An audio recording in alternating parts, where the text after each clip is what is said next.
지난 주일에 김정아 집사님이 사우디에서 들어오셨습니다. 김정아 이길재 집사님의 딸인 희바가 다니는 학교가 인터내셔널 스쿨인데 세계적으로 이제 그 유명한 사람들의 자녀들이 많이 좀 다닌다고 합니다. 세계적인 유명한 축구 선수 호날두 아들도 그 학교 다니고 또 왕족들 중에 자녀들이 이제 그 학교 다닌다고 합니다. 작년에 희바가 한국에 들어왔을 때 호날두 아들하고 친하냐고 물어보니까 친하지 않다고 이제 대답했습니다. 김정아 집사님에게 들은 얘기인데 사우디 왕족 중에 한 집에서 초대를 해서 이제 간 적이 있었는데 그 집에 들어갈 때 문 여러 개를 통과를 했고 식사를 하는데 식탁이 영화에서 보는 긴 식탁에서 식사를 하고 요리들이 나오는데 온갖 요리들이 다 나왔다고 합니다. 우리에게는 그런 자리에 초대받는 일이 없지만 고급 호텔 뷔페에 유명한 사람들이 모이는 자리에 이렇게 초대되어서 함께 식사할 그런 기회가 드물게 있을 수 있습니다. 그런 자리는 보통 한 달 전에 이제 초대를 받게 되는데 한 달 동안 어떤 옷을 입고 갈까 고민을 하고 혹시 그날 아파서 못 가는 일이 없도록 건강을 이렇게 조심하고 어떤 변수나 무슨 일이 일어날까 봐 모든 분을 조심하면서 그날을 준비하게 됩니다. 왜냐하면 그런 자리는 꼭 가고 싶은 그런 자리이기 때문이죠. 오늘 말씀에 보면 그 가장 위대한 초대가 나옵니다. 예수님의 초대인데 누구든지 목마른 자는 내게 와서 마시라는 거예요. 위대한 초대는 위대한 약속이 뒤따릅니다. 그에 비해서 생수의 강이 흘러나온다고 하는 건데 성령을 넘치게 받는다는 거죠. 너무 위대한 약속입니다. 오늘 말씀은 유대인의 3대 명절 중에 하나인 초막절 기간에 일어난 일입니다. 초막절이 어떤 날인가 하면 하나님께서 이스라엘 백성들을 애굽에서 이끌어내어서 광야 40년 동안 돌보고 인도하신 것을 기념하는 절기입니다. 하나님은 백성들을 광야에서 40년 동안 만나로 먹이시고 바에서 나오는 물로 마시게 했습니다. 유대인들은 초막절을 지키기 위해서 집 밖에 나뭇잎과 나뭇가지로 초막을 짓고 이렇게 생활을 일주일간 하게 됩니다. 초막절에 제사장들이 행하는 특별한 의식이 있는데 한 제사장이 금 항아리를 들고 실로 못에 가서 물을 기르어서 제단에 붓는 겁니다. 초막절 7일 동안에 매일 아침마다 이 의식을, 이 행위를 한 제사장이 이제 하게 됩니다. 이것의 의미는 이 광야 생활 동안 하나님께서 이 반석에서 물을 내어서 백성들을 먹이신 것, 마시게 한 것을 기념을 이제 하는 거죠. 동시에 내년에 하늘에서 비를 많이 내려주셔서 풍년이 들게 해달라고 그걸 간구하는 또한 의식이기도 합니다. 광야에서 이 물이라고 하는 것은 선택적인 게 아니라 필수적입니다. 물이 없으면 죽는 거죠. 초막절은 하나님께서 반석에서 물을 내셔서 백성들을 살게 하셨다는 것을 기억하고 감사하는 절기입니다. 그런데 초막절의 8일째 되는 날은 제사장이 이렇게 실로암에 가서 물을 떠와서 제단에 붓는 그런 걸 하지 않아요. 그런 걸 하지 않고 백성들이 아무 일도 하지 않고 다 모여서 이렇게 제사하고 예배를 드리게 됩니다. 예수님은 이 8일째 되는 날 크게 이제 외치시는데 누구든지 목마른 자들은 내게 와서 마시라. 그 배에서 생수의 강이 넘쳐난다고 하는 거예요. 수백 년 동안 초막절 행사를 하면서 한 제사장이 그 물 떠와서 제단에 붓고 그걸 수백 년 동안 했어요. 근데 예수님이 진정으로 이 일을 이제 이루시는 거죠. 바울은 그 이스라엘 백성들이 광야에서 반석에 나는 물을 마셨는데 그 반석이 그리스도다. 그리스도라 이렇게 말했습니다. 그 예수 그리스도가 초막절 마지막 날에 사람들에게 내게 와서 생수를 마시라고 외치시는 겁니다. 지금 예수께서 우리에게 목마른 자는 누구든지 내게 와서 생수를 마시라고 하십니다. 우리에게 목마름이 있는데 예수님을 믿음으로 성령이 충만해져서 회복되고 살아나고 기쁨이 넘치시기를 바랍니다.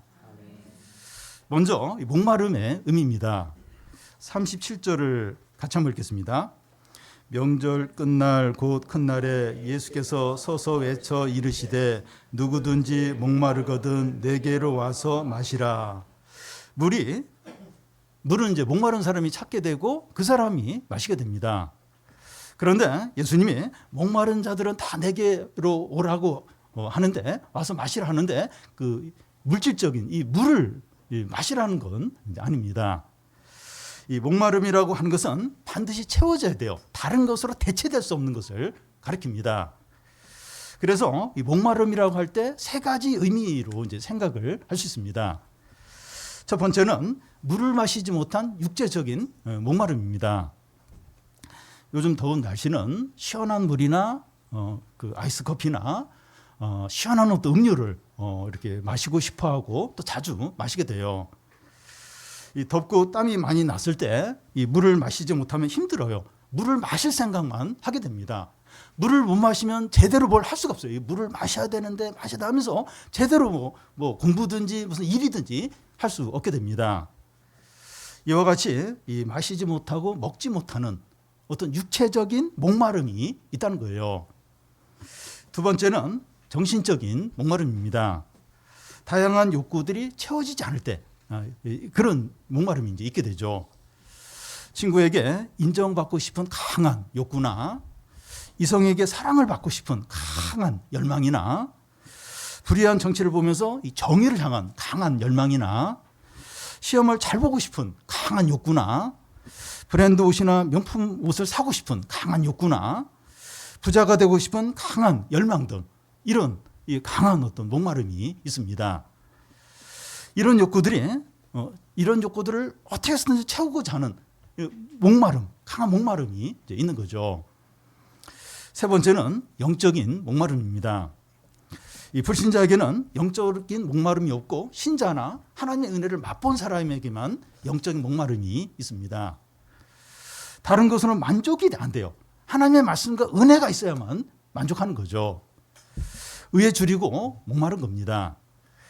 이 줄이고 목말랐다고 하는 것은 다른 것으로 대체가 안 되는 거예요. 다른 것은 안 되는 겁니다. 의 곧 하나님의 은혜가 없으면 다른 것으로는 기쁨이 없어요. 다른 것으로는 만족이 이제 안 되는 거죠. 사슴이 시냇물을 찾아 헤매듯이 하나님을 찾는 겁니다. 사슴이 목이 말라서 물을 마시려고 할 때 물을 찾아요. 그러다가 땅 밑에 있는 어떤 수원을 발견하고 그 앞발로 막 파게 되는데 발톱에서 피가 날 정도로 정신없이 파서 물을 이제 마신다는 겁니다. 그렇게 하나님과 은혜에 대해서 필사적이라는 거죠. 이게 이제 영적인 목마름입니다. 예배를 드리지 않고 말씀을 듣지 않아도 돈이 있고 건강하고 큰 어려움이 없기 때문에 잘 지낸다면 그 사람은 신자가 아닐 가능성이 많습니다. 그러니까 신자만이 영적인 목마름이 있죠. 영적인 목마름이 있는 사람이 이제 신자인 겁니다. 그런데 예수님은 위대한 초청을 하시는데, 누구든지 목마르거든 내게로 와서 마시라. 누구든지입니다. 누구든지. 이 제한을 두지 않고 모든 사람을 대상으로 둡니다. 이 목마름의 세 종류를 살펴봤는데, 세 번째 영적인 목마름이 있는 사람만 부르는 것이 아니라 육체적인 목마름이나 정신적인 목마름이 있는 사람들까지 다 초청을 하십니다. 모든 사람이 이제 목마름이 있어요. 나름대로 목마름인데 모든 사람에게 내게 와서 마시라고 초청을 하십니다. 예수님은 마태복음에서 수고하고 무거운 짐진 자들아 다 내게로 오라고 내가 너희를 쉬게 하겠다고 하셨습니다. 수고하고 무거운 짐진 자들도 정신적으로, 육체적으로, 영적으로 이렇게 무거운 짐을 짓고 수고하는 자들이 이제 있습니다. 그들에게 수고하고 무거운 짐진 자들은 어떤 종류든지 짐진 자들은 다 오라는 거예요. 그러면 내가 진정으로 쉬게 하겠다는 거예요. 예수님은 누구든지 목마르거든 내게 와서 마시라. 그 입에서 생수가 흐르게 하겠다고 하십니다. 절실히 필요한 것이 가장 좋은 것으로 채워지고 풍성하게 넘치게 주신다는 거예요. 육체적으로, 정신적으로, 영적으로 목마름을 가지고 주님께 나오면 가장 좋은 것으로 채워주신다고 하는데, 이게 어떻게 되는 것일까요? 이게 어떻게 되는 거죠? 예를 들면 친구에게 인기 좋은 인싸가 너무 되고 싶고 브랜드 옷이나 명품 옷을 너무나 사고 싶고 돈을 많이 벌어서 부자가 너무나 되고 싶을 때 사람들은 인싸가 되기 위해서 인스타그램에 멋진 사진을 막 이제 어떻게 쓰는지 올리는데 올인을 하고 입고 싶은 옷을 사기 위해서 과소비를 이제 하고 부자가 빨리 되기 위해서 고위험 상품이나 가상화폐에 이제 무리하게 투자를 이제 하게 됩니다. 사람들은 이런 목마름을 채우기 위해서 하나님께서 더 멀어져요. 더 하나님으로부터 멀어지게 됩니다. 그런데 이런 목마름이 있을 때 하나님을 찾으라는 거예요. 다른 것에 막 이렇게 거기서 그걸로 채우려고 하지 말고 하나님을 찾으라는 거예요. 왜냐하면 주님은 누구든지 목마른 자들은 내게 와서 마시고 수고하고 무거운 짐진 자들은 다 내게로 오라고 하셨기 때문입니다. 하나님만이 이런 초청을 할 수가 있어요. 사람은 이런 초청 못해요. 목마른 사람 다 내게로 와라. 허경영이 이제 그런 걸 자주 하는데 사기꾼이나 그런 얘기를 하지 사람은 그런 요청을 못해요. 목마른 사람 다 와라. 수고 무거운 자들 다 와라. 사람 그렇게 못하고 하나님만이 그렇게 합니다. 그러면 가장 좋은 것으로 꼭 진정으로 쉬게 한다는 겁니다. 하나님만이 이렇게 해줄 수 있어요. 하나님만이 가장 좋은 것으로 넘치게 채워지실 수 있습니다. 사람은 고난 가운데 있을 때 목마름을 느낍니다.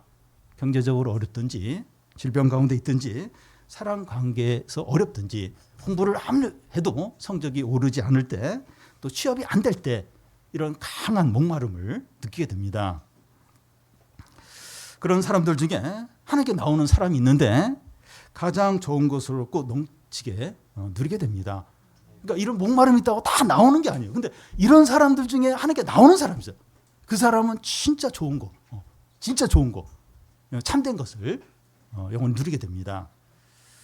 그래서 C.S. 루이스는 고난은 하나님이 사람들을 부르는 확성기라고 했습니다. 그러니까 사람들이 잘 하나님께 안 기울여요. 근데 고난이 오면 하나님께 좀 더 기울이고 하나님을 찾으려고 한다는 겁니다.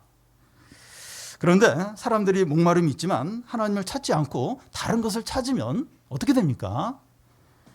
광야에서 사람들이 목말라하는데 물을 마시지 못하면 어떻게 돼요? 얼마 있지 않아 쓰러져요. 결국 죽게 됩니다. 그런데 목마름을 느끼는 사람들이 하나님을 찾지 않아도 잘 살지 않느냐? 맞아요. 맞습니다. 그런데 사람들이 하나님 대신에 찾는 것들의 본질이 뭡니까? 그게 본질이 뭐죠? 마시는데 다시 마셔야 되는 야곱의 우물과 같고 터진 웅덩이와 같고 소금물을 마시는 것과 같습니다. 자기 재산을 챙겨서 아버지를 떠난 탕자처럼 한동안은 그 재산 가지고 마음껏 너무나 행복하게 지내요. 근데 그 재산이 바닥나자 거지가 되어서 헐벗고 굶주리고 아주 비참하게 되죠.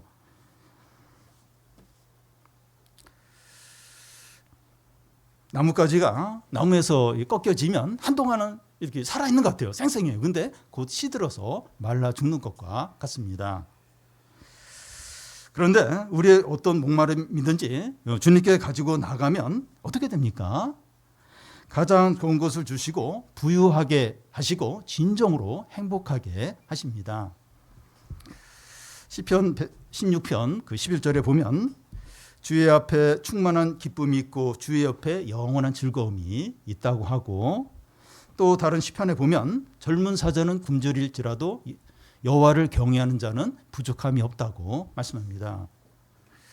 우리 주님이 이런 분이시기 때문에 우리의 목마름을 가지고 나아갈 때 가장 좋은 것으로 넘치게 주십니다. 창세기 1장에서 말씀하는 것처럼 우리의 목마름을 해와 달과 별들과 온갖 어떤 피조물을 통해서 채우려고 하는 것이 아니라 이 모든 것을 창조하신 하나님께 나아가서 채우려고 해야 한다는 겁니다. 그러니까 해와 달과 별은 이제 대표적인 피조물이고 모든 것이 피조물이에요. 다 이제 하나님이 만든 것인데 거기에 그걸 통해서 이렇게 채우려고 하면 이 소금물을 마시는 것 같다는 거예요. 그 모든 것을 창조하신 하나님께 나아가야 진정으로 체험을 받는다는 거죠. 우리는 피조물이기 때문에 부족하고 목마름이 있어요. 아무리 이렇게 돈이 있고 모든 걸 가졌어도 뭐 부부관계에 문제가 있든지 부모 자녀 관계에 문제가 있든지 그래서 뭔가 어떤 목마름이 있어요. 부족함이 있습니다. 창조자이시고 구원자이신 하나님께 나아가서 진정으로 나아갈 때 진정으로 만족이 되고 진짜 좋은 것을 누리게 되는 거죠. 다음은 그 위대한 초청에 따라오는 위대한 약속입니다. 38절을 같이 한번 읽겠습니다. 나를 믿는 자는 성경의 이름과 같이 그 배에서 생수의 강이 흘러나오리라 하시니, 이 나를 믿는 자라고 하는데 그 앞절에서 예수님의 초청에 와서 마시는 것을 이제 말합니다. 예수님을 믿는다고 하는 것은 자기는 소망 없는 죄인이고 예수 그리스도의 십자가 은혜만이 필요하다는 걸 믿고 자기 자신을 다 의탁하는 것을 가리킵니다. 하나님 앞에서 나는 무기력하고 헐벗었고 가난하다는 것을 인정하는 겁니다. 뭐 많은 걸 갖추고 있었어요. 그래서 하나님 앞에서 내가 헐벗었구나, 내가 참 무기력하구나 하는 걸 인정하는 거죠. 이런 사람은 주님의 초청에 적극적으로 응해서 이렇게 마시게 됩니다. 이렇게 마시게 되죠. 물이든 건강 음료든 한약이든지 몸에 흡수가 되어서 몸을 자라게 하고 몸에 유익을 줍니다. 예수님을 믿는다고 하는 것은 예수님과 연합해서 한 몸을 이루는 거죠. 여기 예수님을 믿는 자는 교회 생활을 하고 또 예배를 드리고 봉사를 하고 성경 지식이 있고 도덕적인 삶을 사는 사람을 말하지 않습니다. 교회에 오지만 자신이 소망 없는 죄인임을 고백하지 않고 십자가 은혜에 자신을 전적으로 맡기지 않을 수 있습니다. 하나님을 적극적으로 찾지 않을 수 있고 하나님의 은혜와 구원이 반드시 필요하다고 생각하지 않을 수 있습니다. 교회 잘 다니지만 하나님을 전심으로 안 찾을 수 있어요. 그리고 이 십자가 은혜와 구원이 반드시 필요하다. 이게 없으면 안 된다. 그렇게 생각을 하지 않을 수 있다는 겁니다. 자신의 목마름을 주님께 나와서 채우려고 하지 않고 다른 것들로 채우면서 살아갈 수 있다는 겁니다. 이런 사람은 세례를 받았고 직분자이고 사역자라 할지라도 신자라고 이제 볼 수가 없습니다. 그런데 그 예수를 믿는 자는 자신의 목마름 때문에 주님을 전적으로 의지하는 자입니다. 이런 사람이 이제 신자인 거죠. 이런 자들은 성경의 이름과 같이 그 배에서 생수가 흘러 나온다는 겁니다. 여기 성경의 이름과 같이라는 것은 이 구약 성경에 예언된 대로라는 뜻입니다. 믿는 자들의 배에서 생수의 강이 흘러 나온다는 것은 구약 성경에서 약속된 거라는 겁니다. 그냥 예수님이 그냥 즉흥적으로 하는 얘기가 아니라 구약 성경에 이렇게 약속된 거라는 거예요. 이사야서 58장 11절에 보면 너는 물된 동상 같고 물이 끊이지 않을 것이다 이렇게 하고, 스가랴서 14장 8절에 보면 그날의 생수가 예루살렘에서 쏟아난다고 말하고, 에스겔서 47장 1절에서 12절까지 보면 성전 문지방 밑에서 물이 흘러나와서 동쪽으로 흐르는데 처음에는 발목 정도 깊이였는데 더 이렇게 가서 재어보니까 무릎 정도의 깊이인 거예요. 근데 더 가서 재보니까 허리 높이까지 물이 찼고, 더 가니까 사람이 잠길 정도로 헤엄쳐 건너야 될 정도로 그런 큰 강이 되는 겁니다. 이 강물이 흘러가는 곳마다 모든 식물이 살아나면서 많은 열매를 맺고 많은 물고기들이 막 이렇게 살고 죽은 모든 것을 다 살리는 겁니다. 구약에서 이 생수가 솟아나는 것은 예루살렘 성이나 성전 문지방이었어요. 그런데 지금 예수님이 지금 말씀하시는데, 예수님은 믿는 자의 배 안에서 생수의 강이 흘러난다고 하시는 겁니다. 여기 생수는 39절에 보면 성령이라고 나와 있습니다. 믿는 각 사람들의 배에서 성령이 강이 되어서 흘러나오게 된다는 거예요. 성령과 말씀과 은혜가 신자 각자에게 강의되어서 나오게 된다는 겁니다. 자기의 목마름을 가지고 주님께 나와서 자신을 전적으로 맡기는 자에게 은혜와 말씀과 성령이 흘러넘치는, 강같이 흘러넘치게 된다는 거예요. 그의 안에 강의되어서 흐를 정도로 넘치게 계속해서 나온다는 겁니다. 우리는 돈을 넘치게 주시지, 재능을 많이 주시지, 좋은 머리를 주시지, 멋진 외모를 주시지, 은혜와 말씀과 성령은 필요가 없고 유익이 없다, 이렇게 생각을 할 수 있습니다. 실제로 그런가요? 실제로 그런가요? 우리 그렇게 보통 생각을 하는데 실제로 그렇습니까? 성령과 말씀과 은혜를 넘치게 주시면 어떤 유익이 있습니까? 우리 자신이 변하고 새 사람이 됩니다. 우리의 상처와 열등감이 치료가 돼요. 그래서 원수 관계에 있던 사람들의 관계가 회복이 되고 사랑하기 어려웠던 사람을 사랑하게 됩니다. 용서하지 못했던 사람을 용서하게 됩니다. 성령과 은혜가 가득해지니까 사랑하는 마음이 넘치기 때문이죠. 부흥이 일어날 때 이런 일이 일어나는데 오랫동안 용서하지 못했던 사람을 용서하는 거예요. 수년 동안 용서하지 못한 사람을 용서하는 겁니다. 여러분, 우리가 그런 노력을 안 합니까? 이렇게 용서하고 사랑하고 그런 노력을 하는데 안 돼요. 조금 있다 다시 그냥 원상태로 돌아갈 때 얼마나 많은지 모릅니다. 근데 이렇게 성령과 은혜가 이렇게 부어질 때, 부흥이 일어날 때 그 수년 동안, 수십 년 동안 안 됐던 일이 한두 주 사이에 이렇게 회복이 되고 살아나고 해결이 되는 겁니다. 그래서 왜 이렇게 어떤 부흥과 어떤 이렇게 성령과 이 은혜가 필요한가? 이런 놀라움. 이게 하나님이 하시는 거죠. 우리가 하는 게 아닌 거죠. 죄와 유혹에 대해서 이길 힘이 생깁니다. 세상의 오락과 쾌락이 재미가 없어져요. 말씀대로 사는 것이 힘들지가 않습니다. 예배드리고 말씀을 나누고 기도하는 시간이 제일 행복해요. 제일 행복합니다. 전에는 예배 시간, 기도하는 시간이 지루했는데 안 그래요. 제일 행복한 시간이 되고 성도들의 모임을 그리워하고 예배가 기다려지고 주일 모든 모임과 예배가 즐거워집니다. 평상시에 그 예배는 늦게 오고 빨리 이제 돌아갔는데 그 반대가 돼요. 그 반대가 됩니다.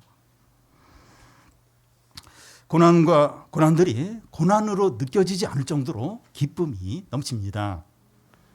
사람들을 두려워하지 않게 되고 사람들의 말로 낙심하지 않게 돼요.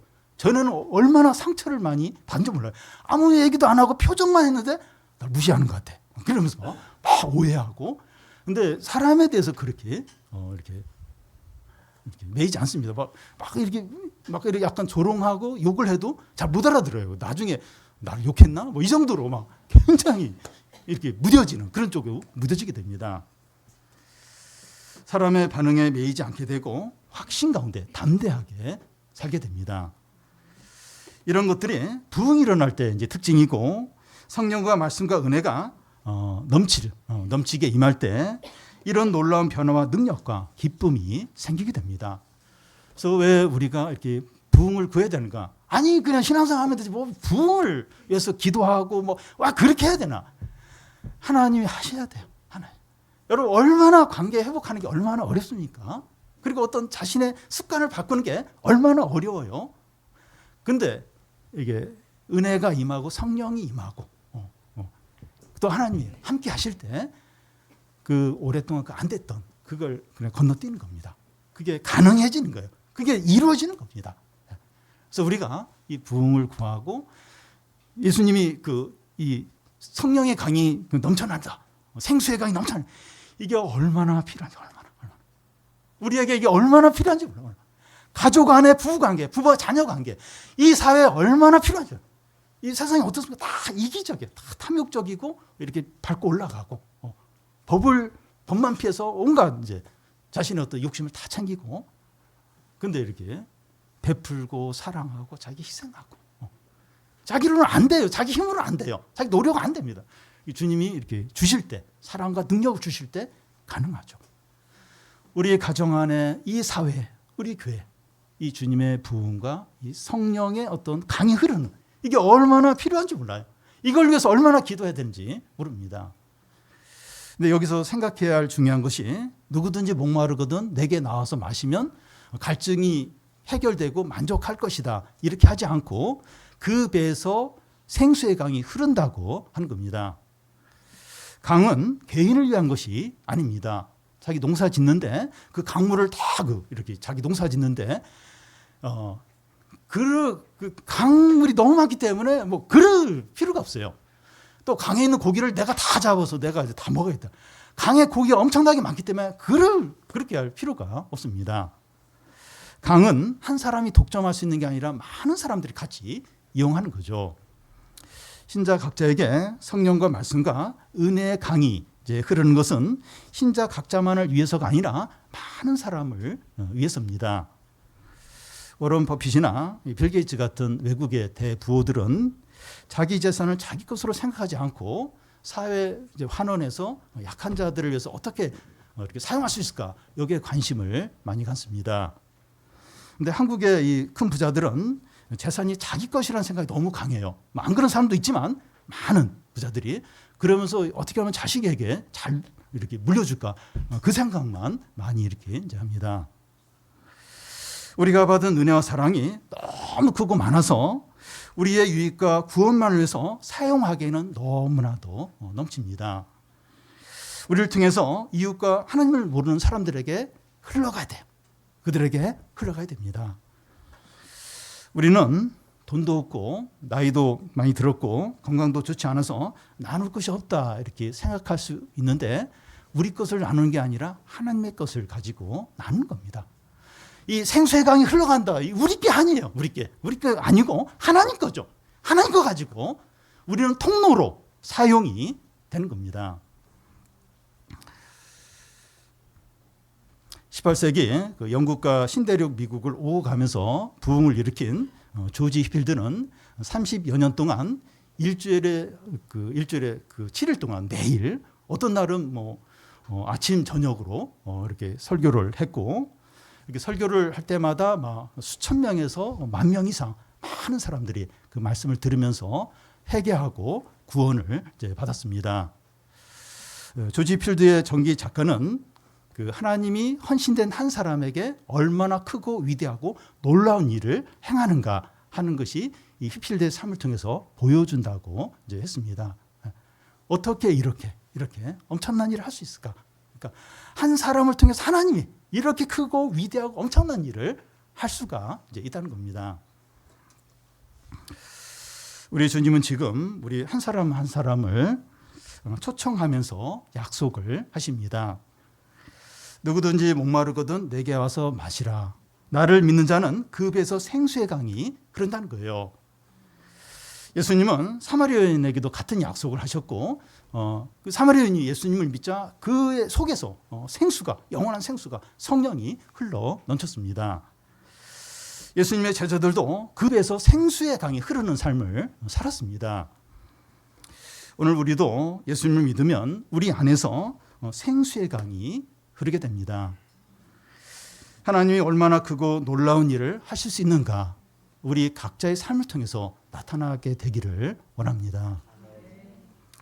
지금 우리가 사는 시대가 어떤 시대입니까? 39절을 같이 한번 읽겠습니다. 이는 그를 믿는 자들이 받을 성령을 가리켜 말씀하신 것이라. 예수께서 아직 영광을 받지 아니하셨으므로 성령이 아직 그들에게 계시지 아니하시더라. 예수께서 아직 성령을 받으시지 않았다고 하는 것은 예수님이 십자가에 아직 죽지 않은 것을 말합니다. 예수님이 우리 죄를 위해서 십자가에 죽으시고 부활하시고 승천하신 후에 성령을 내려주시게 됩니다. 사도행전 2장에 보면 그 예수님이 약속하신 성령을 각 사람에게 나눠주는 게 나옵니다. 그 전까지는 성령이 계셨지만 부분적으로 일시적으로 또 잠깐 계셨다가 이렇게 떠나는 그런 게 반복이 되었습니다. 그런데 예수께서 죽으시고 부활하시고 승천하시면서 성령이 각자에게 부어지는 겁니다.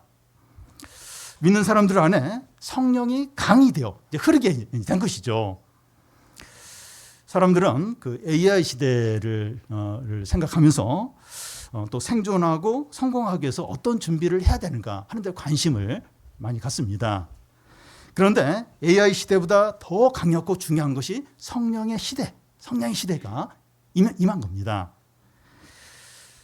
그래서 이 성령의 강이 흐르게 된 시대란 이게 훨씬 더 중요합니다.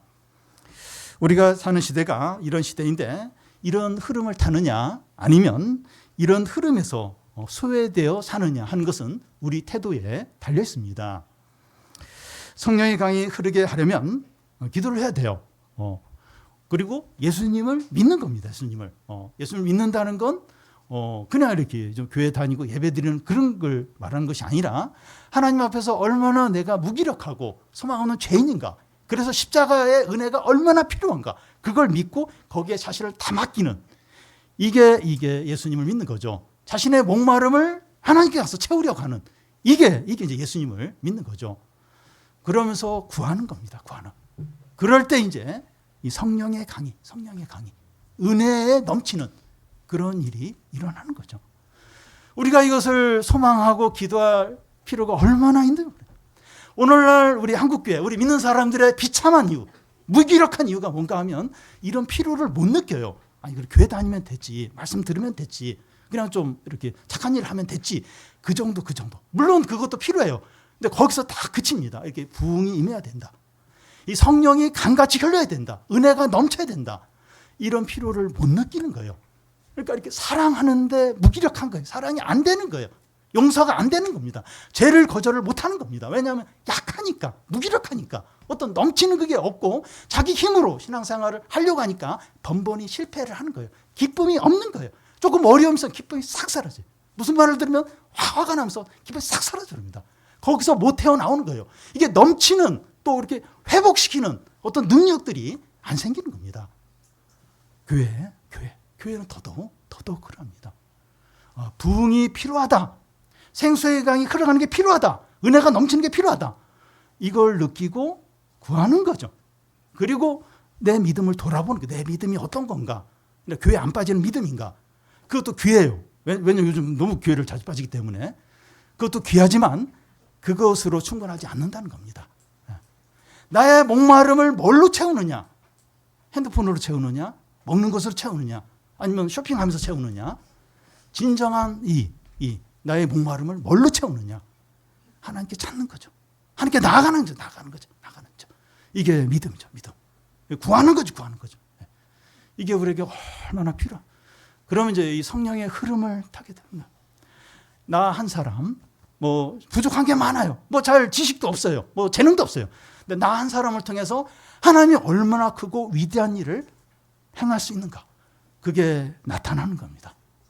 이것만큼 위대한 삶이 있을까요? 이것만큼 복된 삶이 있을까요? 나를 통해서 하나님 얼마나 크십니까?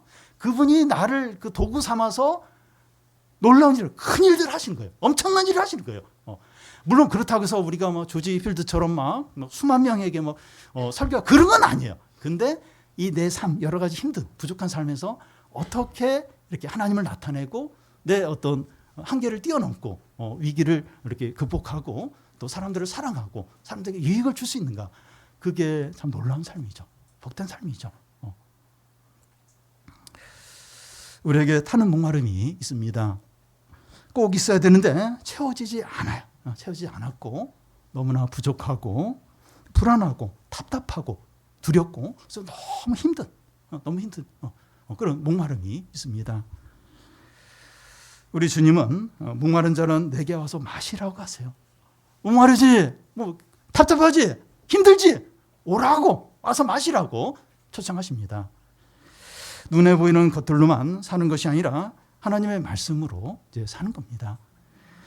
하나님께 나아가는 거예요. 눈에 보이는 것으로 채우려고 하는 것이 아니라 하나님을 찾고 하나님께 나아가는 겁니다. 우리가 소망 없는 죄인인 걸 인정하고 십자가 은혜만을 붙들고 거기에 자신을 맡기는 거예요. 전적으로 맡기는 겁니다. 우리가 주님을 전적으로 믿고 맡김으로 성령의 강이 흘러나와서 우리도 회복되고 우리도 살아나고 다른 사람도 살리고 풍성케 하고 구원에 이르게 하기를 바랍니다.